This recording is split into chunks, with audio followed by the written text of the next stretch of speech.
दर्शकों नमस्कार, मैं हूं कैलाश कुशवाहा और आप देख रहे हैं सिटी चैनल गुना।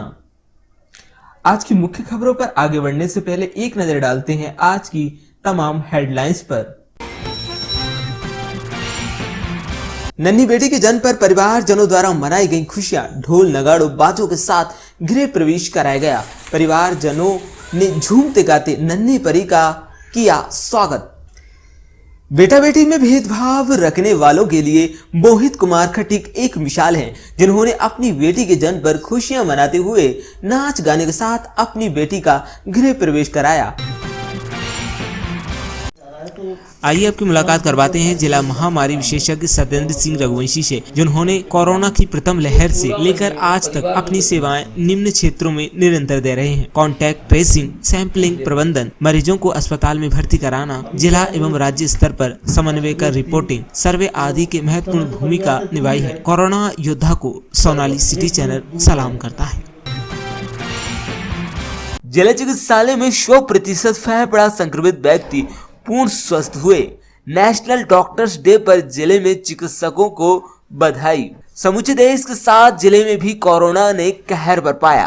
पहली लहर, इसके बाद दूसरी लहर और अधिक लोग कोरोना से प्रभावित हुए। इस दौरान जिला चिकित्सालय के डॉक्टर्स की टीम ने बेजोड़ मेहनत, लगन, कार्य कुशलता, सेवा भावना और समर्पित भाव से काम कर न केवल कोरोना से प्रभावित मरीजों को स्वस्थ किया, अपितु जिले में कोरोना से होने वाले नुकसान को भी न्यून किया। 1 जुलाई नेशनल डॉक्टर्स डे पर जिले के डॉक्टर्स को बधाई और उनकी मेहनत, लगन और जज्बे को सलाम। कोरोना से फाइट में सबसे प्रथम नाम है MD medicine doctor Sunil Yadav का, जिन्होंने कोविड वार्ड प्रभारी बनकर अपनी 6 सदस्यीय डॉक्टरों की टीम के साथ दिन रात मेहनत की और लोगों को नुकसान में बीमारी से बाहर निकाला। डॉक्टर यादव की सेवा भावना और बेहतर उपचार से प्रसन्न होकर आरोन के श्री गोपाल सोनी ने कोरोना से जंग जीतने के उपरांत डॉक्टर यादव के काम से खुश होकर 1 लाख रुपए की पुरस्कार राशि जिला चिकित्सालय को प्रदान की। उन्होंने अपने इंटरव्यू में भी जिला चिकित्सालय और डॉक्टर सुनील यादव की तारीफ की।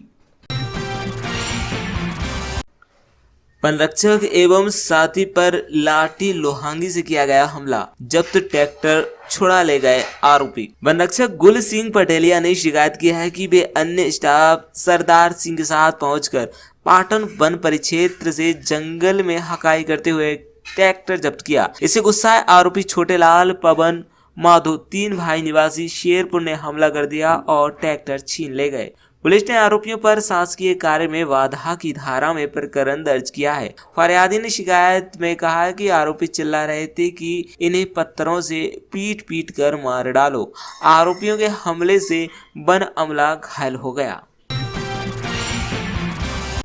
कल जिला कांग्रेस कमेटी द्वारा जिला कलेक्टर को डीएपी की अनुपलब्धता के बारे में बताया गया, और जिसमें मुख्य रूप से जिला कांग्रेस अध्यक्ष मान सिंह परशोदा, हरिशंकर विजयवर्गीय उपस्थित थे। ज्ञापन में उन्होंने बताया कि डीएपी की अनुपलब्धता के कारण किसान परेशान हो रहे हैं, जबकि विपणन संघ से पंजीबद्ध निजी संस्थाएं, निजी समितियों को खाद उपलब्ध कराया जा रहा है, जो सरकार द्वारा निर्धारित दरों से कहीं अधिक दरों पर कालाबाजारी की जा रही है। विधायक लक्ष्मण सिंह ने कोरोना काल में मृत हुए लोगों के परिजनों से मिलकर व्यक्त की शोक संवेदनाएं। बंधाया ढंडस गांव में लगाई चौपाल। बीनागंज में कोरोना काल में समाये लोगों के परिजनों से मिले चाचौड़ा विधायक लक्ष्मण सिंह। शोक संतप्त परिजनों को बंधाया ढांढस। पूर्व नगरपालिका अध्यक्ष एवं विधायक प्रतिनिधि कैलाश नारायण चौक से शहर कांग्रेस अध्यक्ष वीनागंज प्रदीप सोनी ने विधायक लक्ष्मण सिंह को कोरोना काल में कोरोना के कारण मृत परिजनों की सूचना दी। जानकारी मिलने के उपरांत ही विधायक दोनों नगरों चाचौड़ा वीनागंज में शोक संवेदना व्यक्त करने पहुंचे। अनुसूचित जाति जनजाति के छात्रों को मिलने वाली आवास सहायता राशि के फॉर्म कॉलेज में जमा किए जा रहे हैं। जब छात्र एमपी ऑनलाइन पर अपना फॉर्म भराकर कॉलेज द्वारा निर्देशित दस्तावेजों को आवास योजना फॉर्म के साथ संलग्न कर महाविद्यालय में जमा करने आए, तब प्रशासन द्वारा कहा जाता है कि आप 100 की नोटरी वाला स्टाम्प शपथ पत्र बनवा कर लाएं और जनवरी, फरवरी, मार्च 2020 में मकान मालिक के खाते में भुगतान हुई पासबुक एंट्री प्रतीक लेकर आए, अन्यथा फॉर्म जमा नहीं किया जाएगा। इस कारण छात्रों को अनावश्यक परेशानी का सामना करना पड़ रहा है। उक्त समस्या के समाधान को लेकर आज छात्र संगठन AIDSO के द्वारा कॉलेज प्राचार्य डॉक्टर VK तिवारी को ज्ञापन सौंपा गया। चोरों का आतंक थमने का नाम नहीं ले रहा है। विगत रात को शिव कॉलोनी कलेक्ट्रेट के सामने से कुछ अज्ञात चोर एक्टिवा 17,000 नकदी सहित एक पालतू कुत्ते को भी चुरा ले गए।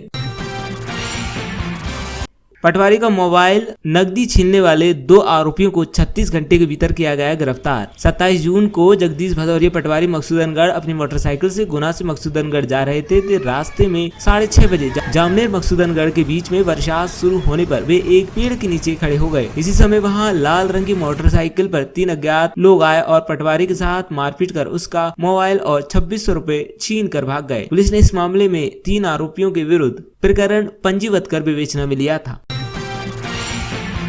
समस्या का निराकरण नहीं हुआ तो करेंगे रोड जाम, बोले सत्य अहिरवार। आज अनुसूचित जाति जनजाति के छात्र छात्राओं द्वारा छात्रवृत्ति आवास एवं छात्र छात्राओं की विभिन्न मांगों को लेकर कलेक्ट्रेट में धरना दिया गया एवं जिला कलेक्टर को ज्ञापन दिया गया और निवेदन किया गया कि जल्द से जल्द छात्र छात्राओं की समस्याओं का निराकरण हो, नहीं तो छात्रों को मजबूरन सड़कों पर उतरना पड़ेगा। रायतुगढ़ नगर पालिका द्वारा वार्ड क्रमांक 11 कमरपुरा पार्टी के पास किला बाईपास रोड निकालने के लिए बिना किसी परमिशन के और बिना किसी नोटिस के आम महुआ के वृक्ष काटे गए हैं और वहां स्थित कुआं जिससे पूरा माहौल पानी पीता है उसे क्षतिग्रस्त करने की कोशिश की गई। इसके अलावा उसके पास से पर्याप्त जगह होने पर भी वृक्ष काटे गए और रोड को घुमाकर बनाया गया ताकि रोड कुआं और वृक्षों के ऊपर से गुजर सके। रहवासियों ने इसका विरोध जताया है। जिला कलेक्टर फ्रैंक नोबल ए द्वारा आज एक आदेश जारी किया गया है जिसमें उन्होंने बताया कि दिनांक 15 जून से 30 जून की रात्रि तक 12 बजे तक गुना जिले में संपूर्ण सीमा क्षेत्र अंतर्गत प्रतिबंधात्मक आदेश जारी किया गया था, जिसमें आदेश की अवधि को 7 जुलाई रात्रि 12 बजे तक विस्तारित किया गया है। पूर्व आदेश में वर्णित समस्त शर्तें यथावत जारी रहेंगी। भीषण एक्सीडेंट में एक की मौत। जिले के आरोन थाना क्षेत्र अंतर्गत ग्राम गुरैया पर राह चलते आदमी में टक्कर मारने से एक व्यक्ति की मौत हो गई। पुलिस ने शव का पोस्टमार्टम कराकर परिजनों को सुपुर्द किया। पुलिस से मिली जानकारी अनुसार आरोन थाना क्षेत्र अंतर्गत ग्राम गुरैया पर ग्राम भुड़ेना के भुज्जी यादव रात्रि 11 बजे पैदल अपने घर जा रहे थे, तभी एक ओमनी वैन ने पीछे से आकर टक्कर मारी जिससे भुज्जी यादव की घटनास्थल पर मौत हो गई। पुलिस ने मर्ग कायम कर जाँच में लिया है। एक्सीडेंट में 3 लोग गंभीर रूप से हुए घायल। आरोन में न्यू बाईपास प्रिंस ढाबा के पास एक अज्ञात स्कॉर्पियो वाहन ने बाइक सवार 3 लोगों को मारी टक्कर। बाइक सवार 3 युवक गंभीर रूप से घायल हो गए, जिनको आनंद फानन में आरोन संवाददाता मिथुन शर्मा द्वारा मोटरसाइकिल की मदद से आरोन हॉस्पिटल पहुंचाया गया, जहां उनका उपचार चल रहा है। जिला अभिभाषक संघ के अध्यक्ष रामपाल सिंह परमार ने अपने पुत्र के जन्मदिन को यादगार बनाने के लिए शहर के एक पार्क में पौधारोपण किया। परमार चाहते हैं कि उनकी खुशी तब यादगार रहेगी जब उसके जन्मदिन पर वे पर्यावरण के क्षेत्र में कुछ उल्लेखनीय कार्य कर पाएं। कोरोना काल में निजी स्कूलों की मनमानी फीस वसूली की शिकायत को लेकर पहुंचे पालक संघ के साथ स्कूल शिक्षा मंत्री के अमर्यादित व्यवहार के खिलाफ छात्र संगठन All India Democratic Student Organisation ने स्थानीय हनुमान चौराहे पर सांस्कृतिक प्रदर्शन किया। गुना पुलिस के हाथ आए फरार 8 स्थायी वारंटी। प्रत्येक वारंट की तामिली पर घोषित था 2-2 हजार का इनाम। माननीय न्यायालय चाचौड़ा के प्रकरण में लंबे समय से फरार चल रहे 8 स्थायी वारंटियों को गिरफ्तार किया गया है। गुना पुलिस की नशे पर कार्रवाई इसमें के साथ 2 धराए। गुना कोतवाली थाना पुलिस द्वारा नगर पुलिस अधीक्षक आकाश अमलकर के मार्गदर्शन में नशे के खिलाफ एक और कार्रवाई करते हुए 10 ग्राम स्मैक के साथ 2 स्मैक तस्करों को गिरफ्तार किया गया है। गुना मानस भवन में रखा गया टीकाकरण अधिकारी अनिल कुमार विंचुकर का विदाई समारोह। मानस भवन गुना टीकाकरण केंद्र पर आज जिला टीकाकरण अधिकारी अनिल कुमार विंचुकर के विदाई सम्मान समारोह कार्यक्रम रखा गया। गजराज सिंह कुशवाहा निवासी बांसखेड़ी गुना नगर पालिका में चौकीदारी के पद पर कार्यरत थे। आज वो रिटायर हुए हैं, उन्हें दी गई विदाई।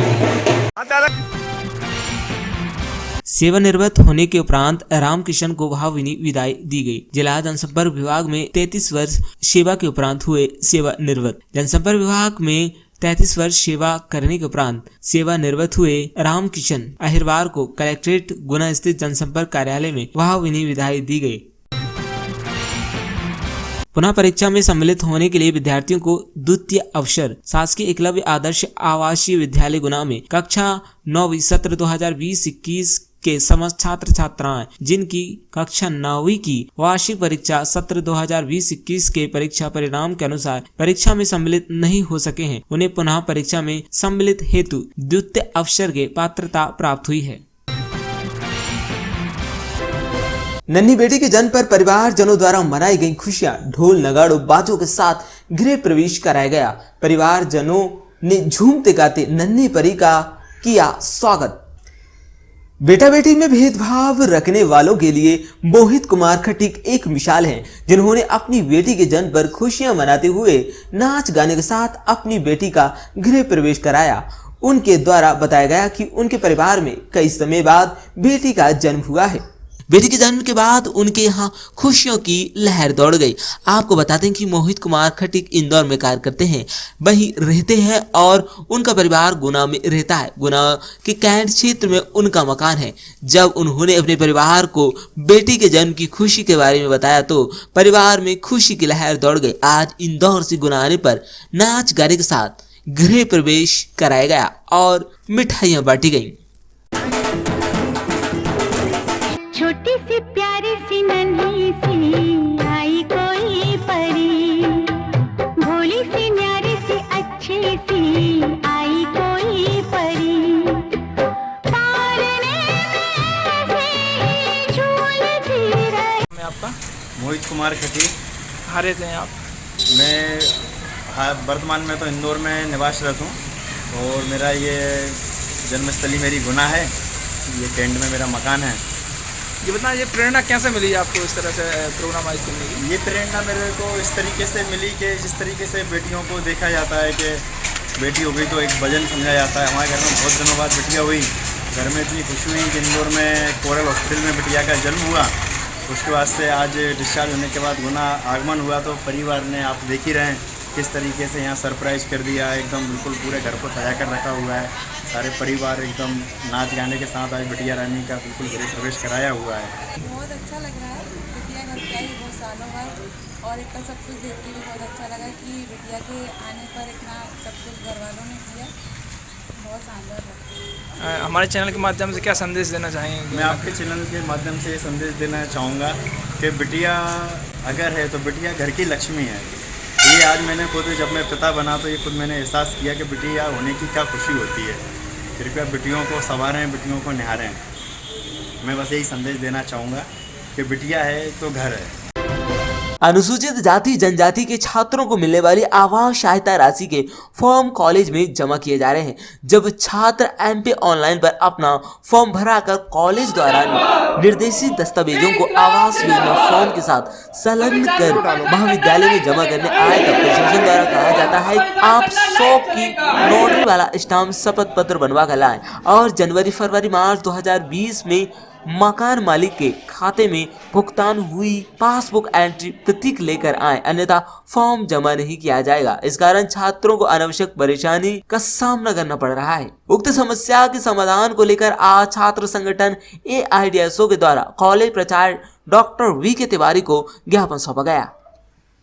जी, मेरा नाम राधेश्याम चंदेल, कॉलेज अध्यक्ष AIDSO।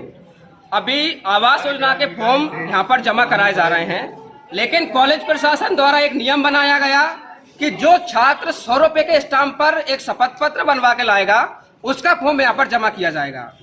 लेकिन वो 100 रुपए का स्टाम्प 100 का नहीं बनता। हम सभी जानते हैं 300 से 400 रुपए उसमें खर्च होता है, तो वो बच्चों से जमा कराया जा रहा है। उसके बाद जब हमने बात की, आदिम जाति कल्याण विभाग के अधिकारी से बात की, प्रिंसिपल सर से बात की, उसके बाद बोल रहे हैं कि हमको वो नहीं बनाना चाहिए था। अब हम लोग जो ऐसे ही दूसरा कोई नियम बनाएंगे उसके बाद छात्रों का हम फॉर्म जमा करेंगे। दूसरा बोल रहे हैं कि जनवरी फरवरी मार्च 2020 की जिनके पास एंट्री है पासबुक में, उसके फॉर्म जमा करेंगे। बाकी बच्चों के फॉर्म जो यहाँ पर खड़े हैं इनके पास एंट्री नहीं है, क्योंकि कोरोना का काल था और उन्होंने भुगतान भी नहीं किया था, तो बच्चों कहाँ से वो जमा कर पाते।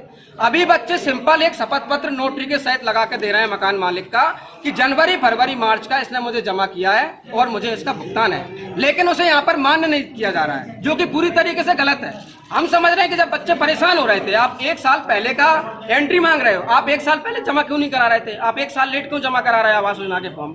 इसको लेकर के बच्चे परेशान हो रहे हैं, इनके हजारों रुपए खर्च हो चुके किराए में। और अभी जो सबसे बेकार बात उन्होंने की है कि सिर्फ 3 महीने की ये आवास योजना राशि देंगे। 12 महीने की छात्रों को आवास राशि मिलती थी, कोरोना के नाम पर ही क्या बोलना, सिर्फ 3 महीने की देंगे। 3 महीने में इतनी राशि नहीं दे, इतना बच्चों का खर्च करवा रहे हैं। ये पूरी तरीके से गलत है। प्रशासन को भी इस पर ध्यान देना चाहिए और सरकार को भी इसका ध्यान देना चाहिए।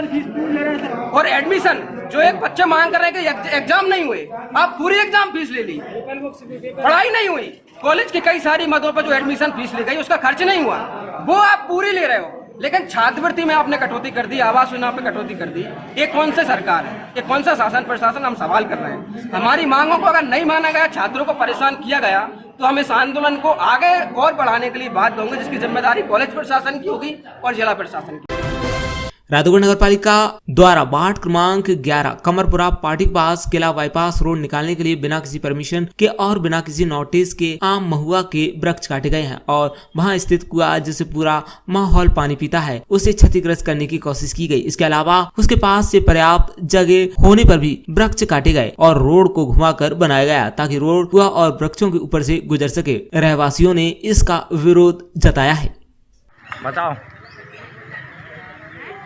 ये पेड़ मिल क्या काटे? पेड़ ऐसा काटे कहने जहाँ से रोड निकल के जाओ, ये चक्कर में नहीं ये रहे कि नारियल का पेड़ तोड़ दिया और आम का पेड़ भी तोड़ दा। ये किसने कटवाया? चंद्रा शर्मा। चंद्रा शर्मा कहाँ का है? रामनगर पालिका। रामनगर का? रामनगर का रहने वाला है, ये मकान उसी ने बनवाया। अच्छा, ये मकान उसी का है। हाँ, ये गाड़ी उसी की है। पहले सर्वे रोड की कहाँ से आई थी? सर्वे रोड यहाँ से आई थी। अच्छा, सीधी आई थी। सीधी आई थी, फिर इसके बाद में ये रोड इसी ने घुमाया यहाँ से। किसने घुमाया? चंद्रा शर्मा ने घुमाया ये रोड। जी, ये पेड़ किसने काटी अभी? नगर पालिका चंद्रा शर्मा ने पहुँचा है, नगर पालिका वाले ने। अच्छा जी, ठीक। आइए आपकी मुलाकात करवाते हैं जिला महामारी विशेषज्ञ सत्येंद्र सिंह रघुवंशी से, जिन्होंने कोरोना की प्रथम लहर से लेकर आज तक अपनी सेवाएं निम्न क्षेत्रों में निरंतर दे रहे हैं। कॉन्टैक्ट ट्रेसिंग, सैंपलिंग प्रबंधन, मरीजों को अस्पताल में भर्ती कराना, जिला एवं राज्य स्तर पर समन्वय कर रिपोर्टिंग, सर्वे आदि की महत्वपूर्ण भूमिका निभाई है। कोरोना योद्धा को सोनाली सिटी चैनल सलाम करता है। नमस्कार दर्शकों, आज आपकी मुलाकात कराते हैं कोरोना के एक और योद्धा से जिन्होंने कोरोना महामारी में बहुत काम किया है। आप हैं महामारी विशेषज्ञ श्री सत्येंद्र रघुवंशी से। रघुवंशी साहब, आपका स्वागत है। रघुवंशी साहब, सबसे बड़ी बात जो है, पूरे अपने जीवन काल का सबसे बड़ा अभी तक का पेंडेमिक टाइम था, क्या आप उसमें कैसा रहा, क्या काम था, कैसे? ये क्या है, जो कोरोना का जो काल जो शुरू हुआ था हमारा, ये लास्ट जो फरवरी थी, फरवरी 2020, उस समय से हमने इसकी तैयारी शुरू की थी। और उस समय जैसे ही लोग आए, स्टार्टिंग ये हुई थी कि ये सबसे पहले विदेशों से शुरू हुआ और विदेश से जो लोग हमारे यहाँ जो लौट कर आए, तो हमारे यहाँ अंदेशा था कि जो लोग आएंगे तो वो कोरोना का संक्रमण लेके हमारे यहाँ आएंगे। तो जो विदेश से जो लोग आए, तो उन लोगों को स्टार्टिंग से हमने यहाँ फरवरी से ही जैसे जैसे आए लोगों को हमने क्वारंटाइन किया, उनकी हमने सैंपलिंग की और इस तरह से ये कंटिन्यू जब से अभी तक चला आ रहा है। और फिर उस तरह से हमारे यहाँ कोरोना के केस निरंतर आते चले गए। 7 इनिशियल स्टेज पे गुना बचा रहा, पहला केस 7 मई को आया। बहुत ज़बरदस्त उस समय की ट्यूनिंग थी। कलेक्टर एसपी उस समय बहुत मेहनत कर रहे थे, दोनों तरुण नायक जी और एस विश्वनाथन साहब।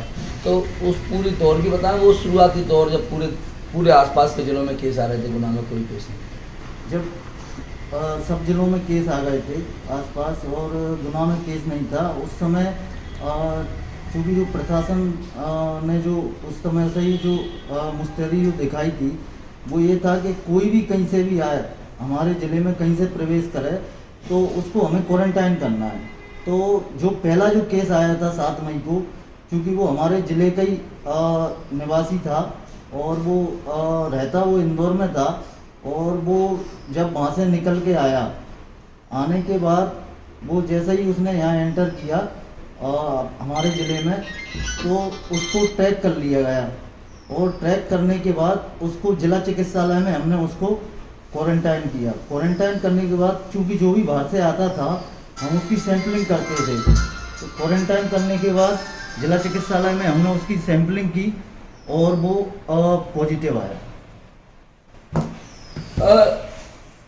वो एक दौर था जब मेरी कलेक्टर गुना से बात हुई थी, पहला केस आया था, उन्होंने कहा बहुत लंबी लड़ाई है, अभी इनिशियल स्टेज है, आप सोच रहे हो एक केस से निपट जाएगी, तो वो बात उनकी सार्थक हुई और बहुत लंबा एक दौर गुजारा, 15-16 महीने हो गए। हाँ, वो जब से कंटिन्यू जो पहला केस आया था, जब से आज तक हम कोरोना से बाहर नहीं हो पाए, उसके बाद कंटिन्यू कोरोना चला ही आ रहा है। और अगर आज भी हम उस तरह से मुस्तैद नहीं हुए जिस तरह से जो सारी व्यवस्थाएं हैं कि वो लॉकडाउन खुल गया है और फिर वही आम जिंदगी हो गई है, लोग क्या है आज भी ध्यान नहीं दे रहा है, हम मुस्तैद नहीं हुए तो इसमें और आगे बढ़ेंगे। आप इनिशियल स्टेज से इस कोरोना के दोनों जांचों RT-PCR और एंटीजन के प्रभारी हैं, लगातार 15-16 महीने का काम हो गया है, रोज़ लगभग 1000 से 1500 जाँचें हो रही हैं, तो कितना कठिन काम है कि रोज़ इतनी सारी जांचें करना, उनको कंडक्ट करना, ग्वालियर भेजना, गुना में उनकी रिपोर्ट है देना।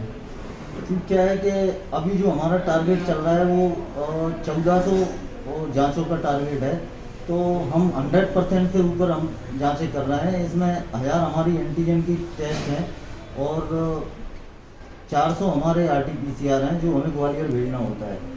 तो अभी जो हमारे जो फीवर क्लिनिक हैं, वो फीवर क्लिनिक हमारे 22 फीवर क्लिनिक हमारे अभी चल रहे हैं और उनमें डेली सैंपलिंग होती है। इसके अलावा हम रैंडम सैंपलिंग भी करते हैं, शहरी क्षेत्र में, रूरल एरिया में रैंडमली जाकर भी हम सैंपलिंग कर रहे हैं। और सैंपलिंग की जो भी सैंपल आते हैं उनको, चूँकि एंटीजन का जो टेस्ट है वो तो एट ए टाइम जो हमारी PSC, CSC या DH है वहाँ उसका टेस्ट हो जाता है, और जो RT-PCR का जो टेस्ट है तो उसको भेजने के लिए हमें ग्वालियर भेजना होता है, तो उसको हमने 2 टाइम भेजने की उसको व्यवस्था की है। एक तो जो सुबह से लेके सुबह 9 बजे से लेके स्टार्टिंग जो हमारी फीवर क्लिनिक की होती है 9 बजे से लेके 2 बजे तक के सैंपल हम जिला चिकित्सालय में कलेक्ट करते हैं पूरे ज़िले से, और 2 बजे हमारा एक वाहन लेकर जाता है, और 2 बजे से लेकर शाम तक के जो भी RT-PCR के वो होते हैं वो शाम को 6 बजे एक हमारा वाहन लेकर जाता है। इस तरह से डेली हम 2 टाइम हम सैंपल भेजते हैं और उनकी पूरी लिस्टिंग करना, और जो ग्वालियर की GRMC लैब है वहाँ पे समन्वय स्थापित करके और उनको वहाँ पे जमा कराना, इस तरह से करके आज हमने अगर सैंपल जमा किया तो कल हमारी रिपोर्ट, सारे टेस्ट की रिपोर्ट आ जाती है। एक बड़ा कन्फ्यूजन है, अभी विदेश जो भी हवाई जहाज यात्रा में RT-PCR रिपोर्ट मांग रहे हैं, बहुत सारे लोगों को सिर्फ वो रिपोर्ट चाहिए, उसके लिए कंफ्यूज होते रहते हैं, तो उनको क्या सलाह है आपकी? नहीं, रिपोर्ट चाहिए तो जांच कराना पड़ेगी, वो तो बिल्कुल जांच करा कर ही रिपोर्ट मिलेगी। वो कैसे कराना? वो हमारा फीवर क्लिनिक है, वहाँ कर जांच करा सकते हैं आप। कोई मतलब ऐसा नहीं है कि कोई मनाही नहीं है कि आपकी जांच नहीं होगी, टेस्ट नहीं होगा, आप फीवर क्लिनिक पे जाओ। फीवर क्लिनिक या आसपास का जो भी सेंटर है जहाँ पे जैसे PSC, CSC है, कोई मान लो कि राधोगढ़ का है, बीनागंज का है, तो वो अपने राधोगढ़ में, बीनागंज में, या कोई मान लो कि और हल्की जगह का है, मतलब छोटी जगह का, जैसे कि मान लो कोई रोटियाई का है तो वो रोटियाई में अपनी जांच करा सकता है, उसके लिए कोई मनाही नहीं है, कर सकते। ये बहुत सारा बड़ा भरके गुना बड़ा जिला है, 17 या 18 सेंटर हैं, PSC हैं, इन तो कैसे इतना बड़ा, इतनी महामारी का जो दौर था, पहला दौर के बाद दूसरा दौर तो बहुत ही खतरनाक था, तो कैसे समन्वय रहा? बहुत ही खतरनाक पेंडेमिक टाइम था। क्योंकि जो दूसरा जो सेकंड वेव की हम बात करें तो इसमें इस तरह का सिस्टम बना लिया था सभी PSC, CSC पे, कम से कम CSC पे तो हमने जो भी पेशेंट हैं चूँकि बर्डन ज़्यादा था, पहले हमारा एक ही सेंटर था जिला चिकित्सालय, और जब बर्डन ज़्यादा हुआ तो हमने CHC लेवल तक मरीजों को भर्ती कराने की व्यवस्था कर ली थी। वहाँ ऑक्सीजन की व्यवस्था और वो सब व्यवस्थाएं हो गई थी। हमारी वो जो CHC हैं जैसे बीनागंज और इसमें राधोगढ़, बमौरी, इन सब में मरीजों को भर्ती करने की व्यवस्था कर ली थी उस समय। अपने जीवन काल में इतना दूसरी वेव में जो है लोग बाहर खड़े थे, हाहाकार मची हुई थी, लोग मर रहे थे, तो क्या आपको लगता है पर्सनली कि ऐसा समय कभी जीवन में दोहरा है? अब इसमें तो यही है कि मतलब भगवान से ही प्रार्थना है कि इस तरह का समय ना आए। और चूँकि अगर हम लोग ने प्रिकॉशन से रहे, जैसे मास्क लगाना, 2 गज की दूरी और बार बार सैनिटाइजेशन हाथों का करना या धोते रहना साबुन से, इस तरह से अगर हम रहेंगे तो शायद ही अब इस तरह का फिर से दौर लौट के आए। आप महामारी रोग विशेषज्ञ हैं, इस समय मलेरिया का टाइम चल रहा है, तो क्या सलाह देंगे लोगों को? मलेरिया क्या है, एंडेमिक है हमारे स्टेट में, हमारे देश में एंडेमिक है मलेरिया। मलेरिया मतलब हमेशा से हमारे यहाँ रहा है। तो मलेरिया का जो संक्रमण काल होता है वो जून से प्रारंभ होता है। जून से यूँ प्रारंभ होता है चूँकि जून में पानी बरसने लगता है, जून में कभी कभी पानी बरसता रहता है, तो जो साफ पानी जो एकत्रित होता है उसमें इसका मच्छर पनपता है, मादा एनाफिलीज हम जिसको बोलते हैं, वो इसमें पनपता है। और जून से लेके अक्टूबर तक इसका मलेरिया का संक्रमण काल रहता है, मतलब वर्षा ऋतु प्रारंभ से और शीत ऋतु के आने तक, इस तरह से मतलब इसका प्रभाव रहता है। तो इसमें क्या है, मलेरिया का बस यही सबसे खास उपाय है कि हमारे आसपास जो भी कहीं भी अगर साफ पानी भरा है तो उसको हम रुकने ना दें। अगर वो भरा है तो उसको हम बाहर निकालने की व्यवस्था कर दें, उसमें कोई ऑयल डाल दें, इस तरह की कोई व्यवस्था कर लें। और चूँकि फिर भी कहीं ना कहीं पानी भरा रह ही जाएगा, कितना भी कर लें हम, तो चूँकि हमें बचना है, तो हमें बचना है तो इस समय में क्या है कि एक तो हमें फुल कपड़े पहनना चाहिए, हाफ कपड़े नहीं पहनना चाहिए। और इसके साथ घर में जो हमारा जो कूलर है या अन्य जो जहाँ पे हमारा पानी एकत्रित होता है, वह 1 सप्ताह से ज़्यादा पानी वहाँ हमें एकत्रित नहीं करना चाहिए।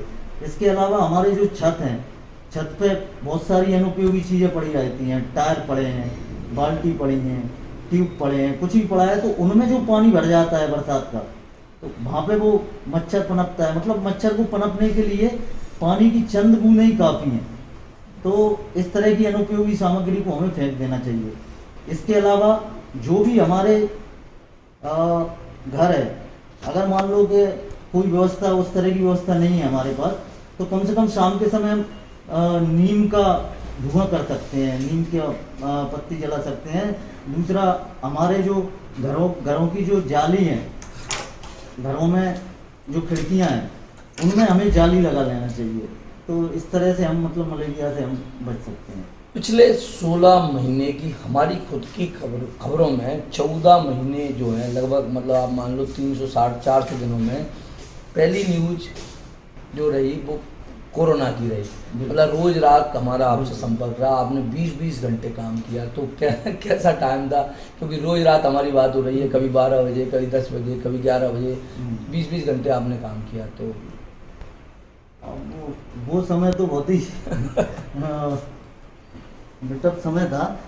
और उस समय तो ये था कि स्टार्टिंग से, चूँकि होम आइसोलेशन हमने बाद में शुरू किया है अभी, और उस समय सबको पकड़ के ले जाना है। मतलब जो भी कोई भी पेशेंट आता था, तो उस समय क्या है कि स्टार्टिंग में जैसे ही कोई पेशेंट आया तो उसको सबसे पहली प्राथमिकता रहती थी कि उसके घर पहुंचना है, पहुंच के उसको अस्पताल में भर्ती कराना है, ठीक है, आइसोलेट करना है उसको सबसे पहले अस्पताल में आइसोलेट करना है। फिर उससे पूरी कॉन्टेक्ट हिस्ट्री तलाशना है, उसके पड़ोस वालों से पता करना है, उसके जितने भी कॉन्टेक्ट हैं क्वारंटीन करना है, उन सबको क्वारंटीन करना है और उनका टेस्ट करना है। मतलब वो बहुत लंबी प्रोसेस उसमें हाँ, उन दिनों मैंने खुद अपने करीब से देखा, हमारे आसपास भी लोग आते थे तो आपसे लगातार बात होती रहती थी, क्योंकि शुरुआती दौर में तो एक कॉन्टैक्ट से 20-20, 50-50 लोगों को आपने क्वारंटीन किया, एक गांव के गांव क्वारंटीन किए उनके लिए, क्योंकि हाँ तो वो बहुत ज़बरदस्त और बड़ा काम था,